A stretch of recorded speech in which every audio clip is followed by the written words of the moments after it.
উল্টো রথের সবাইকে শুভেচ্ছা জানিয়ে ভিডিওটা শুরু করলাম। আমার মেয়ে রথ টানা শুরু করে দিয়েছে। সে রথ টানবে কি, সে তো পাখি দেখতেই ব্যস্ত। তারপর নিজের ভাষাতে যতটুকু পেরেছে জয় জগন্নাথ বলেছে। ভগবান ওর ভালো করুক, তোমরা আশীর্বাদ করো। আর তারপর একটু ঘরে নিয়ে এসেছিলাম রথটা। ও তো সবাইকে প্রসাদ দিচ্ছিল, নিজেও কিন্তু খেতে ভুলেনি। এই বছরটা ওর প্রথম রথ টানা, কিন্তু দেখে কেউ বলবে না এটা ওর প্রথম, মানে কাউকে দড়ি ধরতে দেবে না, ছুতে দেবে না, ও নিজেই টানবে।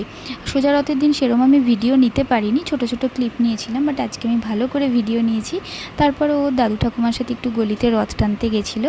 দেন আমরা বেরিয়েছিলাম। আমাদের ওখানে অনেক বড় রথ বেরোয় সোজা রথের দিনকে। আমরা যেতে যেতে রথ মাসির বাড়ি চলে গেছিলো, তাই দড়ি ধরতে পারিনি। আজকে মন ভরে দড়ি ধরেছি, মানে রথের দড়ি টেনেছি।